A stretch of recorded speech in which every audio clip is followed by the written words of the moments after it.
December 10th, 1944. The village of Lanzerath, Belgium. The frozen earth crunched beneath combat boots as First Lieutenant Lyle Bouck surveyed the ridgeline that would become his platoon's final defensive position.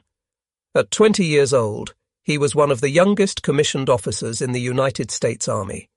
Yet the weight of command sat heavily on his shoulders as he studied the snow-covered fields stretching toward the German border.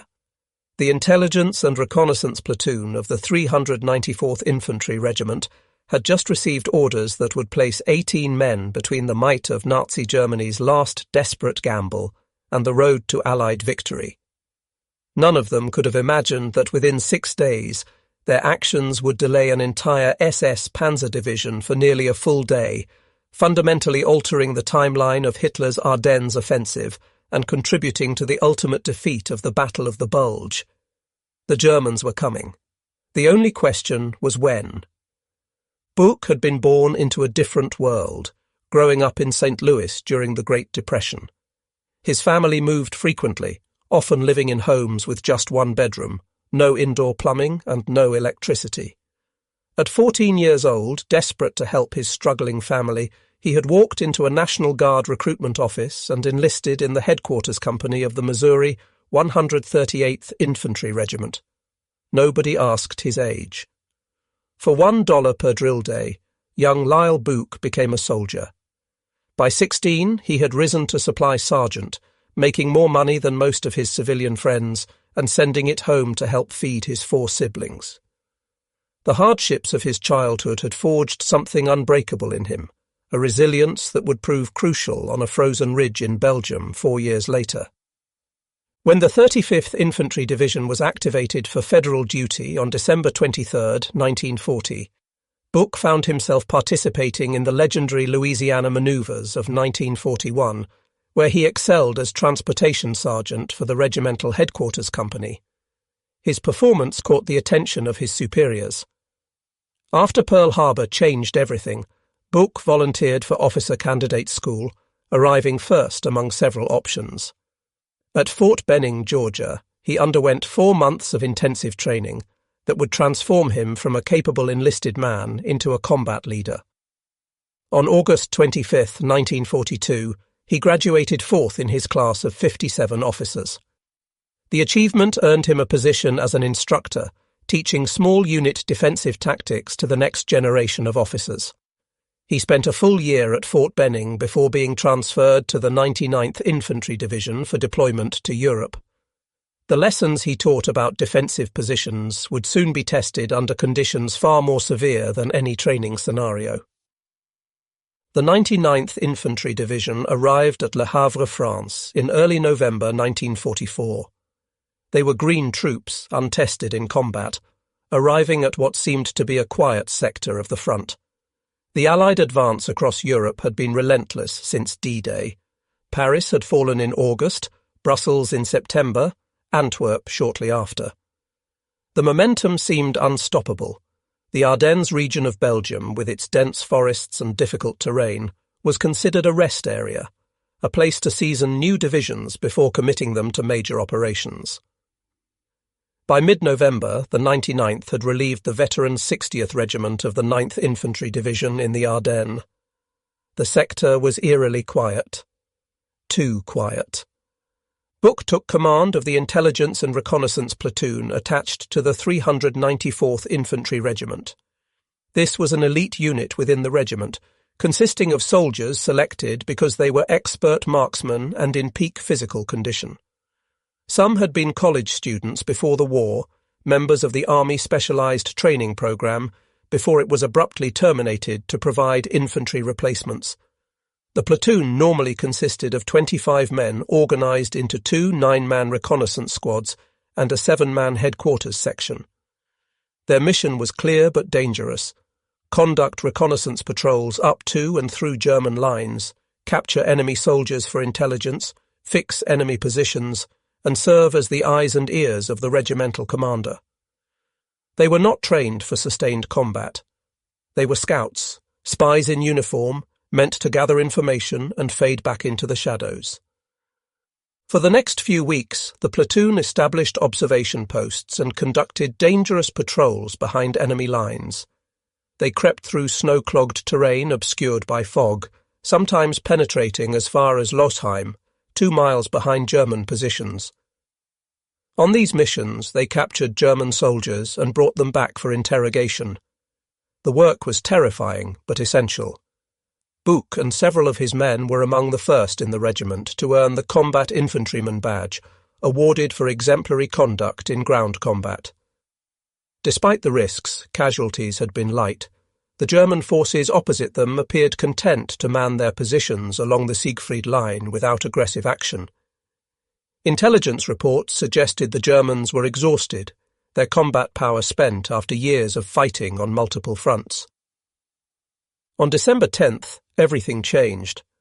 Major Robert Kriz, commanding officer of the 394th Infantry Regiment, called Bouck to regimental headquarters with new orders. The platoon was to move immediately to positions near the village of Lanzerath, approximately 6 miles southeast of their current location at Hunningen. Lanzerath was a tiny hamlet of just 23 homes and a church, sitting at a critical road junction in the northern part of the Losheim Gap. This 5-mile gap between the 99th Infantry Division to the north and the 106th Infantry Division to the south represented a significant vulnerability in the American defensive line. Intelligence had noted increased German activity in the area. The platoon was being sent to plug the gap and provide early warning of any enemy movement. Behind them lay roads that could give German forces rapid access to the American rear, potentially allowing them to flank the thinly deployed divisions defending this sector. As Bouck studied his maps, the magnitude of the assignment became clear. His platoon, nominally consisting of 25 men but currently reduced to just 18 because some were detailed to regimental operations, was being asked to defend a 5-mile gap in the front line. The only reserve was the 3rd Battalion of the 394th Regiment, stationed at Buchholz Station several miles to the rear. If the Germans came through Lanzerath in strength, his 18 men would be alone. The tactical situation was even more complex than it appeared. The Intelligence and Reconnaissance Platoon would be attached to Task Force X, a small unit from the 820th Tank Destroyer Battalion consisting of 55 men with 4 towed 3-inch guns. Additionally, 22 men from the 820th 2nd Reconnaissance Platoon, mounted on an armoured half-track and 2 jeeps, would be positioned in the village itself. On paper, this seemed like a reasonable defensive force. In reality, the units had never trained together and lacked unified command. The platoon arrived at Lanzerath on December 10th and immediately began fortifying their position. Bouck selected a ridgeline northwest of the village, a wooded crest that overlooked a gently sloping field leading down to the road connecting Lanzerath to the east. The position offered excellent fields of fire across open ground. The men dug foxholes along the woodline, spacing them to provide interlocking fire. Each position was carefully concealed, with camouflage and overhead cover to protect against artillery. The snow that had fallen in recent days provided additional concealment, making their positions nearly invisible from the open field below. They positioned their weapons with calculated precision. 2.30 caliber machine guns covered the main approaches. Bouck had personally procured a jeep-mounted .50 caliber heavy machine gun, an impressive weapon that could tear through enemy formations at long range. This heavy weapon was positioned in defilade, able to interdict reinforcements approaching from the south, while remaining protected from direct fire. The platoon zeroed all weapons on a farm fence that bisected the field approximately 100 yards from their position, creating a predetermined kill zone. The men set tripwires connected to empty cans filled with rocks to detect infiltrators attempting to approach through the woods at night. They established communications with battalion headquarters at Losheimer Graben via telephone landline and maintained radio contact with regimental headquarters at Hunningen. Patrols were sent into Lanzerath itself to coordinate with Task Force X and the reconnaissance platoon positioned there. The men of the intelligence and reconnaissance platoon settled into their frozen foxholes and waited. The temperature dropped well below freezing. A bitter wind swept across the ridge, interspersed with periods of snowfall. 4 to 5 inches of snow blanketed the position, further camouflaging their foxholes. The cold was brutal, but the men endured. They were young, most in their late teens or early 20s, far from home, defending a ridge in Belgium that few of them could have found on a map before the war. For 5 days they watched and waited. German activity across the border increased noticeably. On the night of December 15th, Bouck and his men heard the rumble of vehicles moving in the darkness to the east. Something was building. Reports came in from other units of unusual enemy movements. The Germans were bringing up reinforcements, massing forces along the Siegfried Line. American commanders noted the activity, but interpreted it as defensive preparations, expecting a German response to the ongoing American attack toward the Roer River dams further north. The possibility of a major German offensive seemed remote. The Wehrmacht was beaten, its strength depleted, its resources exhausted. Or so American intelligence believed. At 5:30 on the morning of December 16th, 1944, the world exploded. A massive artillery barrage erupted along an 80-mile front as 1,600 German artillery pieces opened fire simultaneously. The bombardment was the opening move of Operation Wacht am Rhein, Hitler's last great gamble in the West. The objective was breathtaking in its ambition: break through the American lines in the Ardennes, drive to the Meuse River, capture the vital port of Antwerp, split the Allied armies, and force a negotiated peace that would allow Germany to concentrate all its remaining strength against the Soviet Union. For this offensive, Hitler had scraped together his last reserves. 3 entire armies, including elite SS Panzer Divisions that had been refitted and reinforced, would smash through what Hitler believed was a weak sector of the American line held by inexperienced troops. The artillery barrage lasted 90 minutes. Shells crashed down across the entire front, targeting command posts, communication lines, and forward positions. The men of Bouck's platoon huddled in their foxholes as the forest around them erupted in explosions. Tree branches shattered and fell. The concussion of near misses hammered their bodies. The frozen ground shook with each detonation. Yet remarkably, the barrage was not particularly effective against their well-prepared positions on the ridge. The Germans were firing blind, unable to pinpoint the exact location of the American foxholes. When the barrage lifted at 7 o'clock, the men emerged from their holes shaken but unharmed. The telephone line to battalion headquarters had been severed, but their radio still functioned. As dawn broke over the snow-covered landscape, the platoon watched in growing alarm as Task Force X withdrew from Lanzerath. The tank destroyers and reconnaissance unit, which had been their primary support, pulled back without explanation and without informing Bouck. His platoon was now completely alone, the only American unit between the German border and the rear areas of the 99th Infantry Division. Through the early morning mist, Bouck observed movement to the east. Soldiers were forming up, hundreds of them, far more than his intelligence briefings had suggested were in the area. He radioed regimental headquarters and requested permission to withdraw, to conduct a fighting retreat and delay the enemy while preserving his force. The response came back immediately and unequivocally. Remain in position. Reinforcements from the 3rd Battalion would come forward to support them. Hold at all costs. At approximately 8 o'clock, 3 men from the platoon, Sergeant William Slape, Private James Silvola, and Technician 5th Grade Sam Jenkins, moved down to establish an observation post in a house on the eastern edge of Lanzerath that had been abandoned by Task Force X. Bouck accompanied them to make a final assessment of the situation. What he saw through the early morning light made his blood run cold. A column of approximately 500 German soldiers was marching toward Lanzerath from the direction of Losheim. Their distinctive helmet silhouette identified them as Fallschirmjäger, German paratroopers, among the elite troops Germany could still field. These were not the exhausted, demoralized soldiers that American intelligence had described. These were combat veterans, moving with discipline and purpose, advancing to exploit what they believed would be a clean breakthrough of American lines. Bouck and the observation team scrambled back to the ridge and alerted the platoon. 500 German paratroopers against 18 American soldiers. The odds were approximately 28-1. Everything in Bouck's training told him to withdraw, to avoid decisive engagement against such overwhelming force. But his orders were explicit: hold at all costs. The German column reached Lanzerath and began moving through the village. An elderly Belgian woman, frightened by the arrival of German troops, approached a group of German officers gathered near a café.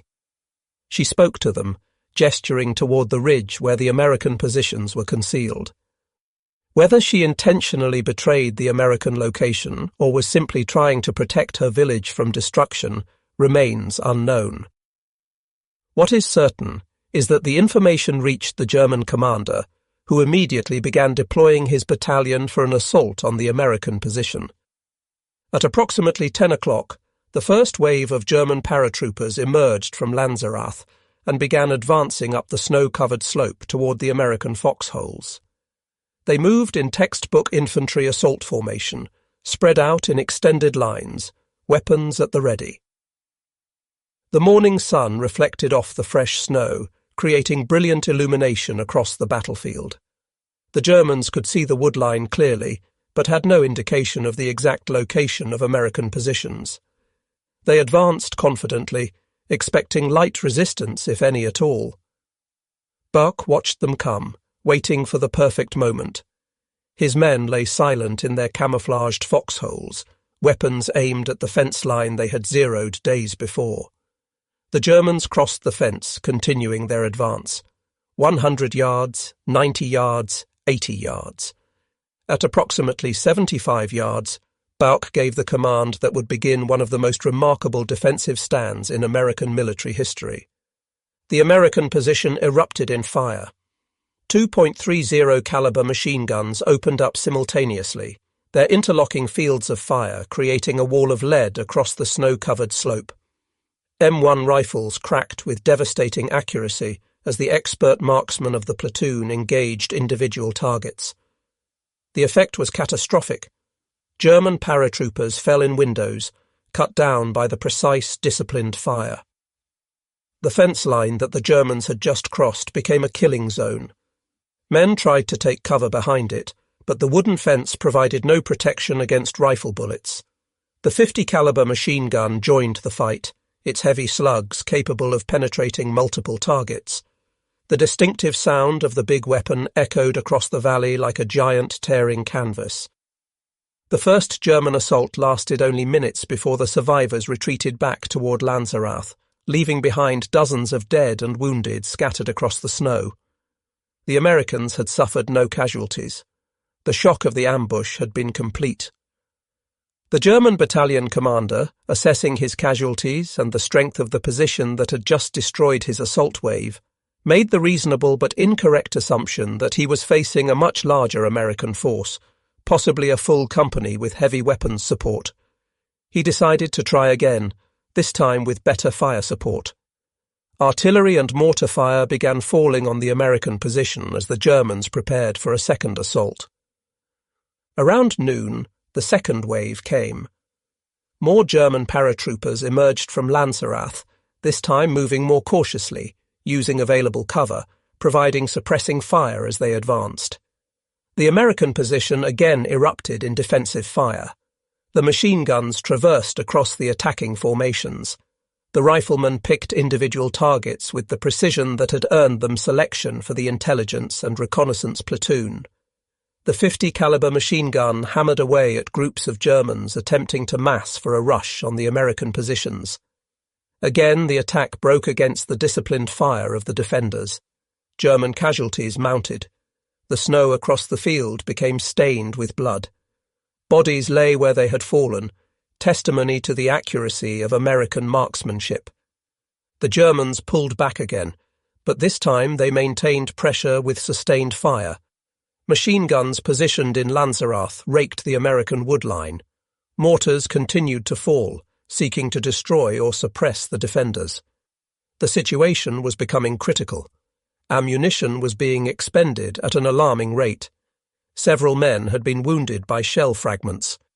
The Germans were learning the position's layout with each assault. It was only a matter of time before they found the flanks and enveloped the position. Bouck radioed regimental headquarters again, reporting the situation and again requesting permission to withdraw before being surrounded. Again, the order came back, "Hold your position. Reinforcements are coming." Around 2 o'clock in the afternoon, the Germans launched their third major assault. This time they committed additional forces, attacking with even greater determination. The American defenders poured fire into the advancing Germans, but the sheer weight of numbers was beginning to tell. Private Billy Queen, one of the 4 forward artillery observers who had attached themselves to the platoon, was manning a position when a German bullet struck him in the stomach. He cried out and collapsed. Without a medic or surgical equipment, there was nothing his comrades could do except make him comfortable. Queen died within minutes, the only American fatality of the day-long battle. Sergeant William Slape took over the .50 caliber machine gun as the third assault reached its peak. He fired burst after burst into the German formations, the heavy weapon bucking against its mount. He fired so continuously that the barrel began to glow red-hot. The gun started firing on its own as the heat set off rounds in the chamber. Then, catastrophically, the barrel warped from the extreme heat and the weapon jammed. The platoon's most powerful weapon was out of action at the height of the battle. Despite this loss, the third German assault also broke against the American position. The paratroopers retreated again, having suffered even more casualties. The field in front of the American foxholes was carpeted with German dead and wounded. The German battalion commander was now in a desperate situation. His unit had suffered at least 92 confirmed casualties, decimating his effective strength. He was supposed to have cleared this route hours ago, allowing follow-on forces to exploit the breakthrough. Instead, he was bogged down against what he still believed was a large American force. He decided to halt further frontal assaults and instead probe for the flanks of the American position while maintaining pressure with fire. As dusk approached, the situation for the Americans became untenable. They had been fighting for nearly 10 hours with no relief. Ammunition was critically low. Most of the men were wounded to varying degrees. Communication with higher headquarters had been lost. The .50 caliber was destroyed. The Germans were finally moving to flank the position rather than continue futile frontal assaults. As dusk approached, German paratroopers finally succeeded in working around the American flanks. Groups of approximately 50 German soldiers penetrated the perimeter from multiple directions. The Americans fought hand-to-hand in some foxholes, but the outcome was inevitable. The Germans moved systematically from position to position, overwhelming each foxhole in turn. A German soldier fired into Bouck's position, hitting the lieutenant in the leg and seriously wounding the man sharing his foxhole. Bouck was captured at gunpoint. Within minutes, the entire platoon had been overrun. 15 men were taken prisoner on the spot. 2 others, Privates Jenkins and Preston, had been sent earlier in the day to regimental headquarters to summon reinforcements. They would be captured the following day. 3 men, Robinson, McGeehee and Silvola, had been cut off earlier and escaped toward Losheimer Graben, eventually reaching American lines. The Battle of Lanzerath Ridge was over. The 18 men of the Intelligence and Reconnaissance Platoon, supported by 4 forward artillery observers, had held off an entire German battalion of approximately 500 paratroopers for nearly a full day. They had inflicted 92 confirmed casualties while suffering only 1 killed and 14 wounded before finally being overwhelmed. More importantly, they had achieved something far more significant than simple casualties. They had delayed the entire German offensive in the northern sector for nearly 20 hours. As the captured Americans were assembled in Lanzerath, treated for their wounds by German medical personnel who had set up aid stations in village homes, the full implications of the day's fight began to unfold. The German 9th Fallschirmjäger Regiment, bloodied and exhausted from their battles against the tiny American force, made no attempt to continue the advance that night. They had suffered severe casualties, and their commander feared that the woods beyond Lanzerath were filled with more American troops and possibly tanks. The cautious decision to halt and consolidate rather than push forward into the darkness would have cascading effects on the entire German offensive. Around midnight, nearly 12 hours behind schedule, a column of German armour finally arrived in Lanzerath. This was Kampfgruppe Peiper, the most powerful armoured formation in the entire German offensive. Led by SS Obersturmbannführer Joachim Peiper, this battle group consisted of approximately 4,800 men and 800 vehicles, including 117 tanks among them, the fearsome Tiger and King Tiger heavy tanks. Peiper's mission was critical to the success of the entire operation.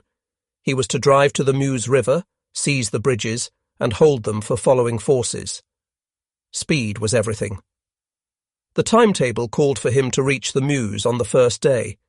Instead, he found himself stuck behind a demoralized parachute regiment that had spent the entire day fighting a platoon-sized force. Peiper was furious. He confronted Oberst Helmut von Hoffmann, commander of the 9th Fallschirmjäger Regiment, in a heated argument witnessed by American prisoners. Peiper demanded to know why the regiment had stopped, why they had not cleared the route forward, why they had not scouted the woods beyond Lanzerath to determine if additional American forces were present. Hoffmann, outranked by the SS officer despite his higher formal rank, tried to explain that his regiment had taken severe casualties, that the Americans had been stronger than expected, that his men needed rest. Peiper was unimpressed. He personally led a reconnaissance forward with his own troops and discovered that the woods were empty. The American force that had held up the German timetable for an entire day had been just 18 men. By the time this truth was discovered and Kampfgruppe Peiper resumed its advance, it was 4:30 on the morning of December 17th, more than 18 hours behind schedule. This delay would prove catastrophic to German plans. The rigid timetable of the offensive required precise coordination. Delayed units created traffic jams on the narrow roads. Follow-on forces piled up behind the bottleneck at Lanzerath. American commanders, initially surprised by the offensive, used the precious hours bought by units like Bouck's platoon to rush reinforcements to threatened sectors. The 1st Infantry Division, the 2nd Infantry Division, elements of the 7th Armoured Division, and eventually the 82nd and 101st Airborne Divisions all moved into blocking positions. By the time Kampfgruppe Peiper finally broke free and advanced toward the Meuse, they found their route increasingly contested. Peiper's battle group did achieve remarkable success in the initial days of the offensive. They overran American positions at Honsfeld and Büllingen, capturing vital fuel supplies. On December 17th, near the Beaugnier crossroads, elements of Peiper's command committed one of the war's most notorious atrocities, massacring approximately 84 American prisoners of war in what became known as the Malmedy Massacre. The battle group pressed on toward Stavelot, crossing the Amblev River on December 18th, driving deeper into American-held territory. For a brief moment, it seemed Peiper might actually reach his objective. But the 18-hour delay at Lanzerath had given American forces time to react. Elements of the 30th Infantry Division, the 82nd Airborne Division, and the 3rd Armoured Division converged on Peiper's route. Blown bridges forced detours. American tank destroyers ambushed German columns. Fighter bombers, grounded by weather on December 16th, returned to the skies and hammered the exposed German armour. By December 22nd, Kampfgruppe Peiper found itself surrounded in the small town of La Glaise, cut off from supplies, nearly out of fuel and ammunition. The once mighty battle group that had begun the offensive with 4,800 men and 117 tanks was reduced to approximately 800 men with no operational armour. On the night of December 23rd, Piper ordered his remaining men to abandon all vehicles and equipment and escape on foot back to German lines.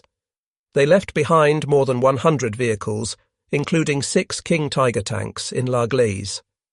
The spearhead of the German 6th Panzer Army had been stopped. The breakthrough that was supposed to reach Antwerp had gotten less than halfway to the Meuse River. The carefully crafted timetable, disrupted on the very first day by 18 American soldiers on a frozen ridge, never recovered.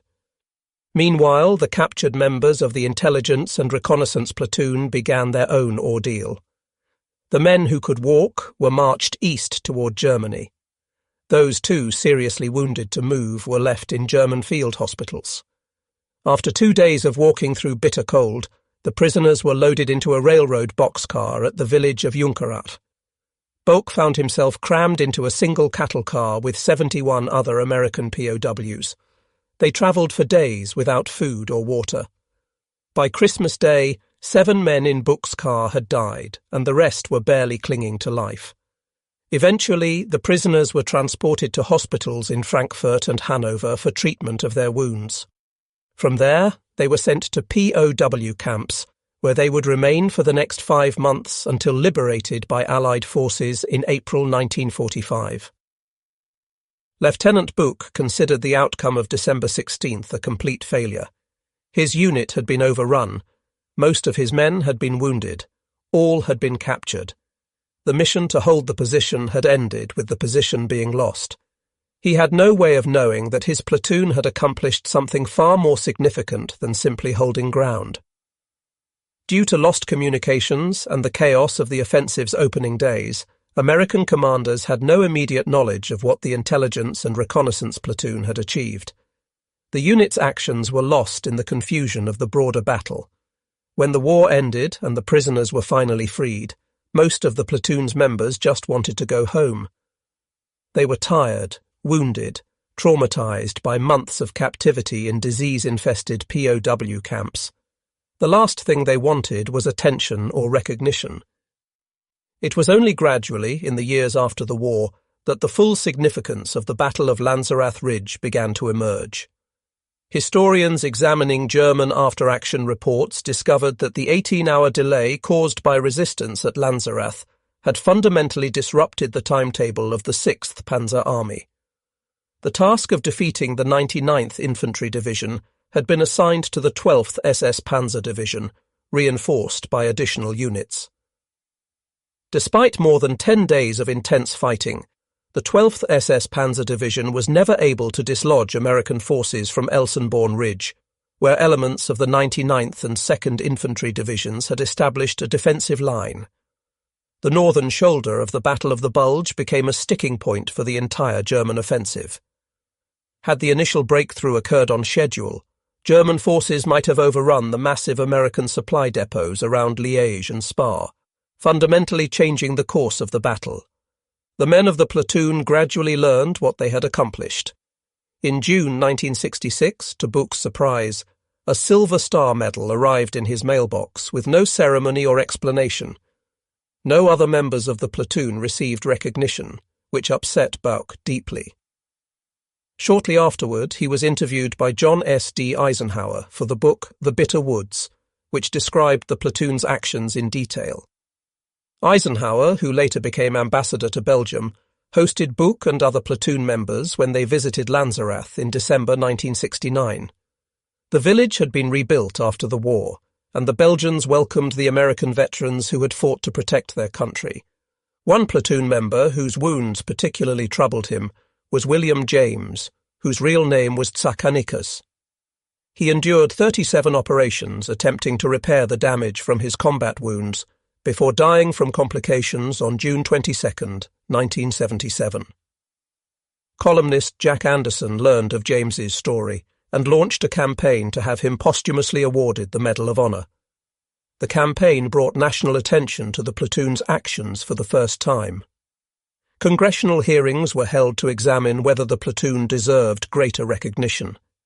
The hearings resulted in a recommendation that James receive the Medal of Honor, and remarkably, Congress passed Public Law 96-145, signed by President Jimmy Carter on December 14, 1979, which specifically waived the normal time limitations exclusively for members of the 394th Infantry Regiment's Intelligence and Reconnaissance Platoon. The Army and Air Force concurred with the Medal of Honor recommendation, but the Marine Corps, which had to approve all such awards, responded that James had failed to show sufficient intrepidity to merit the nation's highest decoration. The decision was controversial and remains so to this day. Nevertheless, the congressional attention led to a comprehensive review of the platoon's actions. On October 26, 1981, 36 years after the battle, the members of the platoon finally received formal recognition for their valor. 14 of the original 18 were present at a ceremony at Fort Myer, Virginia, hosted by Secretary of the Army John O. Marsh. The decorations were extraordinary. 4 members, including Lieutenant Bouck, received the Distinguished Service Cross, the second highest decoration for valor. 5 members received the Silver Star. 9 members received the Bronze Star with V device for valor. The entire platoon was awarded the Presidential Unit Citation, recognizing them collectively as a unit. These decorations made the Intelligence and Reconnaissance Platoon of the 394th Infantry Regiment the most decorated American platoon of its size for a single action in World War II. The ceremony in 1981 finally gave the men the recognition they had earned decades earlier. Bouck, by then a successful chiropractor, spoke emotionally about his men and their sacrifice. He maintained that the real heroes were those who had fought beside him, particularly those like Billy Queen who had given their lives, and William James whose wounds had ultimately killed him years after the battle. The recognition meant everything to the veterans. For nearly 4 decades, they had carried the belief that they had failed, that their capture represented a defeat. Now, finally, they understood that their desperate stand on a frozen ridge had contributed materially to Allied victory in one of the war's most critical battles. The Belgian government unveiled an official monument at the Lanzerath Ridge site on May 12, 2005. The memorial, a simple but dignified stone marker, honours all who fought there on December 16, 1944. The inscription notes that 18 American soldiers held this position against 500 German paratroopers, delaying the advance of an entire SS Panzer Division and contributing to the Allied victory in the Battle of the Bulge. The monument has become a pilgrimage site for military historians and veterans' families. Each year on December 16th, a small ceremony is held to remember the battle. Belgian schoolchildren learn about what happened on the ridge overlooking their village. The story of the Intelligence and Reconnaissance Platoon has become part of the local heritage. Lyle Bouck lived to see all of this recognition. He married, raised a family, and built a successful career as a chiropractor, practicing from 1949 until his retirement in 1997. He never spoke much about the war until late in life, when he finally began sharing his experiences with historians and researchers. He maintained contact with the surviving members of his platoon, attending reunions and memorial services. When fellow platoon members passed away, Bouck would often deliver eulogies, speaking about their courage and sacrifice. He lobbied tirelessly for recognition not for himself, but for his men. The decorations that finally came in 1981 were the result of years of letter-writing campaigns, congressional testimony, and persistent advocacy by Bouck on behalf of his soldiers. On December 2, 2016, First Lieutenant Lyle Bouck died of pneumonia at the age of 92, just days before his 93rd birthday. He was the last surviving officer of the platoon. His death was noted in military publications and newspapers around the country. The New York Times published a substantial obituary recognizing his role in one of World War II's most remarkable defensive stands. Veterans organizations honored his memory. The surviving members of the 99th Infantry Division held memorial services. He was buried with full military honors. In his eulogy, speakers noted that Bouck had spent his final decades ensuring that his men received the recognition they deserved, never seeking attention for himself, always directing credit to those who had served under his command. The Battle of Lanzerath Ridge stands as one of the most remarkable small unit actions in American military history. 18 soldiers, led by a 20-year-old lieutenant, held off 500 enemy troops for nearly a full day, inflicting 92 confirmed casualties, while suffering only 1 killed and 14 wounded, before finally being overwhelmed. More significantly, they delayed the advance of the entire German 6th Panzer Army for 18 critical hours at the opening of Germany's last major offensive in the west. The delay allowed American forces to respond to the surprise attack, to rush reinforcements to threatened sectors, to establish defensive lines that would ultimately contain and defeat the German breakthrough. The mathematics of the battle are straightforward. The German offensive required precise adherence to a rigid timetable. Kampfgruppe Peiper, the spearhead of the assault, was supposed to reach the Meuse River on December 16th. Instead, they were stuck behind a parachute regiment that had spent an entire day fighting what they believed was a large American force, but was actually just 18 men. When Peiper finally got moving on the morning of December 17th, he was 18 hours behind schedule. He never made up that time. American reinforcements reached blocking positions before he could break through. The fuel he needed was destroyed or captured by American forces who had time to react because of the delay. The bridges he needed to cross were blown by American engineers who had time to prepare because of the delay. The air support that would eventually destroy his battle group was able to take off and find targets because of the delay. Every hour that Bouck's platoon held that ridge gave American commanders time to respond to the crisis. The First Infantry Division had time to move into position. The Second Infantry Division had time to establish defences on Elsenborn Ridge. The 7th Armoured Division had time to reach St. Vith. The 82nd and 101st Airborne Divisions had time to deploy to Verbermont and Bastogne. All of these movements, critical to containing the German breakthrough, were made possible by the time bought by small unit actions like the stand at Lanzerath. Military historians have calculated that if the German timetable had been maintained, if Kampfgruppe Peiper had reached the Meuse on schedule, the outcome of the Battle of the Bulge might have been very different. The Allies would still likely have won, but at a far higher cost in casualties and time. The story of the intelligence and reconnaissance platoon resonates because it embodies fundamental military virtues. 18 young men, vastly outnumbered, facing overwhelming odds, chose to stand and fight rather than retreat.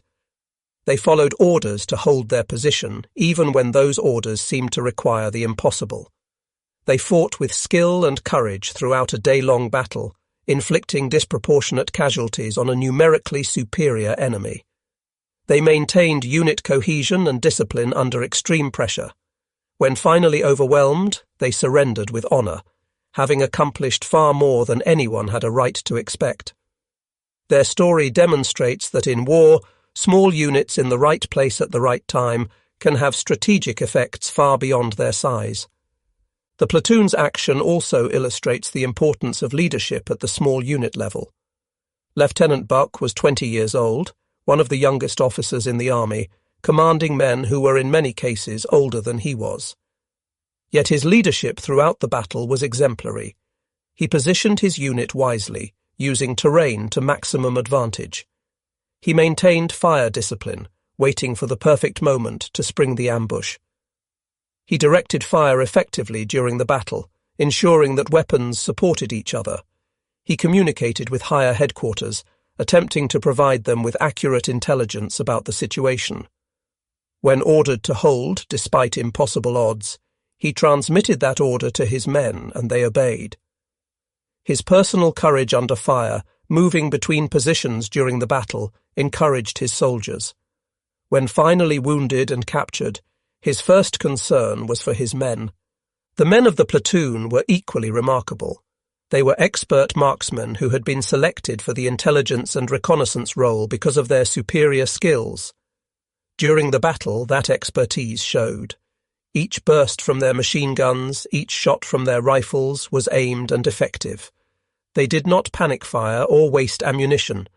They maintained their positions despite artillery fire, despite being wounded, despite watching Billy Queen die, despite knowing they were massively outnumbered with no hope of reinforcement. The discipline and courage they displayed was extraordinary. These were not hardened combat veterans. The 99th Infantry Division was green, newly arrived in Europe, untested in battle. Yet when the moment came, these young men fought like seasoned professionals. The German forces that opposed them were no slouches. The 9th Fallschirmjäger Regiment of the 3rd Fallschirmjäger Division were paratroopers, elite troops even by German standards. They had combat experience from earlier campaigns. They outnumbered the Americans approximately 28-1. They had artillery and mortar support. They should have overrun the American position in the first assault. That they failed to do so for nearly a full day speaks to both the skill of the defenders and the advantages of prepared defensive positions occupied by disciplined troops. The Germans showed courage in continuing to attack, despite mounting casualties. Their battalion commander showed tactical competence in eventually probing for the flanks rather than continuing futile frontal assaults. But by the time they succeeded in overwhelming the position, they had suffered casualties that effectively destroyed their unit as an effective fighting force. The Battle of Lanzerath Ridge also demonstrated the fog of war and its effects on military operations. American commanders had no idea what Bouck's platoon was accomplishing because communications were cut. The platoon fought in isolation, unaware that their resistance was having strategic effects. When they were finally overrun and captured, Lieutenant Bouck believed he had failed. The mission had been to hold the position, and the position had been lost. He carried that sense of failure for decades. Similarly, German commanders were operating with incomplete information. The battalion commander attacking the ridge believed he was facing a much larger force, probably a full company with heavy weapons. That belief led to cautious tactics and the decision to halt the advance after dark. The German High Command had no real-time understanding of why their timetable was falling apart on the first day. Only after the battle, when historians could examine records from both sides, did the full picture emerge. The treatment of the captured Americans by their German captors was generally correct, following the Geneva Conventions. The Germans provided medical treatment to the wounded in aid stations set up in Lanzerath homes. They allowed the prisoners to receive treatment before being marched to the rear. This stands in stark contrast to the Malmedy massacre that occurred the following day when elements of Kampfgruppe Peiper murdered American prisoners. The difference highlights that war crimes were not universal German practice, but were often unit-specific, reflecting the leadership and character of particular commanders. The paratroopers who captured Bouck's platoon were professional soldiers who followed the rules of war. Peiper's SS troops, by contrast, committed one of the war's most notorious atrocities. The prisoner of war experience of the platoon members was harrowing. Crammed into cattle cars without food or water, watching fellow prisoners die from exposure and dehydration, spending months in disease-infested camps with inadequate food and medical care, the men suffered tremendously. Several nearly died from their wounds and the conditions of captivity. When finally liberated in April 1945, they were skeletal, ill, traumatized. Many carried physical and psychological wounds from their captivity for the rest of their lives. William James endured decades of surgeries attempting to repair damage from his combat wounds before finally succumbing to complications. These men paid a heavy price for their service. The delayed recognition of the platoon's actions points to a systemic problem in military awards and decorations. The chaos of combat, particularly in a confused situation like the opening days of the Battle of the Bulge, meant that many acts of valor went unrecognized. When units were overrun or captured, their accomplishments were often lost in the fog of war. The fact that it took 36 years for Bouck's platoon to receive proper recognition is a testament to the inadequacy of the system. Only through persistent advocacy by Lieutenant Bouck, coverage by journalists like Jack Anderson, congressional hearings, and eventually special legislation did these men finally receive the decorations they had earned in 1944. How many other similar stories were never documented, never recognized, lost to history? The Battle of Lanzerath Ridge has been the subject of numerous books, articles, and documentaries. Alex Kershaw's The Longest Winter provided the most comprehensive account of the battle and brought the story to a wider audience. The book became a New York Times bestseller, introducing a new generation to the story of 18 soldiers who changed history. Military historians continue to study the battle as an example of successful small-unit defensive tactics. The platoon's action is now taught at military academies as a case study in leadership, tactics, and the importance of individual small-unit actions in shaping larger campaigns. The lessons of Lanzerath remain relevant for modern military forces.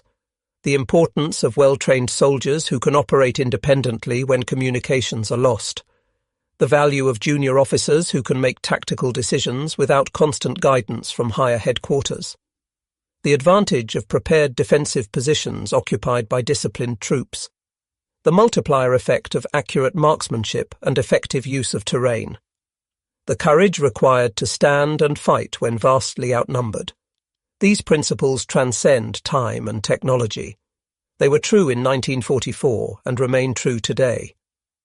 Modern military training emphasizes decentralized decision-making, small unit leadership, and the empowerment of junior leaders. The stand at Lanzerath demonstrates why these principles matter. The story also illustrates the human dimension of war. These were not superhuman warriors, but ordinary young men who found themselves in an extraordinary situation. Lyle Bouck had enlisted at 14 to help his family during the Depression. Many of his men had been college students before the war. They came from all walks of American life, brought together by the draft and the needs of national defense. When the moment came, they performed heroically, not because they were special, but because they were well-trained, well-led, and committed to their mission and to each other. The bonds formed in combat are among the strongest human connections. The men of the intelligence and reconnaissance platoon remained close for the rest of their lives, attending reunions, maintaining correspondence, supporting each other through the challenges of post-war life. The Belgian people who lived through the battle and witnessed what the Americans did for their country never forgot. For decades after the war, local residents maintained contact with platoon members, sending letters, hosting visits, ensuring that the sacrifice was remembered. When the monument was dedicated in 2005, 3 generations of Belgian families attended to honour the men who had fought to protect their village. This relationship between liberators and liberated is one of the enduring legacies of World War II. The Americans who fought in Europe were not conquerors, but liberators, and the people they freed remembered and honoured that sacrifice. The Battle of Lanzerath Ridge stands as a testament to a fundamental truth about warfare. Victory in war is not determined solely by the largest battles or the most famous generals. It is also determined by the cumulative effect of thousands of small actions, many of them by obscure units whose names will never be widely known. 18 soldiers holding a ridge for a day, a squad holding a bridge for an hour, a platoon defending a crossroads for a night. Each of these small actions, multiplied across a theatre of war, shapes the outcome of campaigns. The men who fight these small battles often do not know the strategic significance of their actions. They simply do their duty, follow their orders, support their comrades. In doing so, they change history. Lieutenant Bouck and his men did not set out to become heroes. They were given an impossible mission, and they did their best to accomplish it. They held their position as long as humanly possible. When finally overwhelmed, they had achieved something remarkable. 92 German casualties inflicted, 18 hours of delay imposed on the enemy's timetable, one of the most decorated small unit actions in American military history. They demonstrated that courage, skill, and leadership at the tactical level can have strategic effects. They proved that ordinary Americans, when properly trained and led, are capable of extraordinary accomplishments. They showed that even in defeat, even in capture, even in failure by traditional military measures, a unit can achieve victory by the measure that ultimately matters, contributing to the success of the overall mission. As the years pass and the veterans of World War II leave us, it becomes increasingly important to preserve and share their stories. The Battle of Lanzerath Ridge is not just a tale of military tactics and strategic outcomes. It is a story of human courage, of young men who stood when it would have been easier to run, who fought when it would have been safer to surrender, who endured suffering and captivity with dignity and honour. It is a story that needs to be told to each new generation so that they understand the price of freedom, the cost of victory, the debt we owe to those who came before. On December 16th each year, ceremonies are held at the monument on Lanzerath Ridge. Wreaths are laid, speeches are given. The names of the platoon members are read aloud.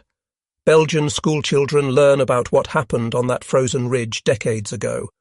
American veterans and military personnel visit to pay respects. The ritual of remembrance continues, ensuring that the sacrifice is not forgotten, that the story endures.